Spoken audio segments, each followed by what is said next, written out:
جو علماء کو متحد کرے، مربوط کرے، سیاست میں ہماری قیادت کو ایک نام تک پہنچائے، ہمارے ملی مسائل کو کمرے کے اندر بیٹھ کر کے حل کر سکے، کوئی ایک دوسرے پر تیکھے نشانے کرنے والوں پر جا کر کے صلح و مصالحت کی بات کر سکے۔ وہ قائد آج ہمیں نظر نہیں آتا جو قائد اہل سنت کے اندر خوبیاں تھیں۔ حیرت ہوتی ہے کہ اتنے تبلیغی دور، اتنے تبلیغی سفر کرتے ہوئے وہ کتابیں کس وقت لکھتے تھے؟ ان کے قلم میں اللہ نے ایسی برکت رکھی تھی۔ ایک بات میں آپ کو بتاتا ہوں، اللہ تعالیٰ جس سے دین کی خدمت لیتا ہے اس کی زندگی کے وقت میں اللہ برکت دیتا ہے۔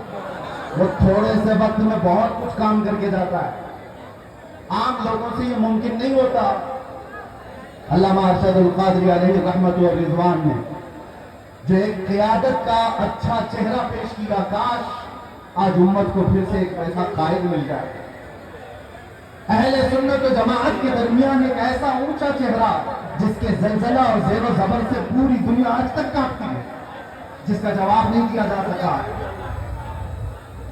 آپ جمشید پور والے، جو نئی نسل ہے، جو نئے نوجوان ہیں، ینگسٹرز، جنہوں نے اس قائد اہل سنت کو دیکھا نہیں ہے، آپ آج کی دنیا میں جی رہے ہیں۔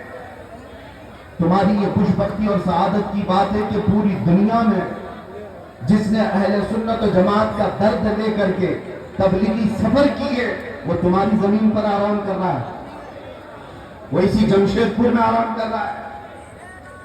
آپ کیا سمجھتے ہیں محلے میں بیٹھ کر کے 4 لوگوں کی اصلاح کر لینا یہ قیادت نہیں ہے؟ میں جا کر کے دیکھ کر کے آ رہا ہوں، مصر میں، ترکی میں، وہاں تک بھی یہ پہنچے ہوئے ہیں اپنے اہل سنت کا درد لے کر کے۔ حد تو یہ ہوئی کہ جب میں آپ کی تاریخ میں یہ پڑھا 1982 میں آپ تہران بھی چلے گئے، ایران، انقلاب ایران کے بعد جو ایران کے حالات سخت ہو گئے تھے۔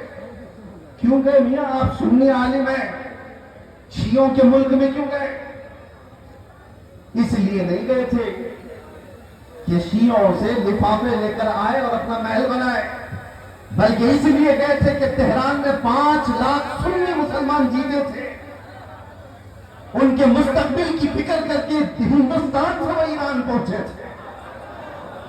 ایران کے سنیوں کو ایک مسجد بنانے کی اجازت نہیں دی جا رہی تھی، تو درد ایران کے سنیوں کو نہیں، ہندوستان میں بیٹھے ارشد القادری کے دل دھڑک رہے ہیں۔ امت کا درد ہو تو قیادت آتی ہے۔ اور ایک بات میں نے آپ ہی کے اشعار سے اپنی گفتگو کا آغاز کیا، سب سے میری پسندیدہ نعت اکیلے میں جب بھی میں سنتا ہوں سب سے زیادہ الحمدللہ اعلیٰ حضرت کی نعتوں کے بعد ارشد القادری علیہ رحمہ کی یہ نعت، اس لیے کہ ایسا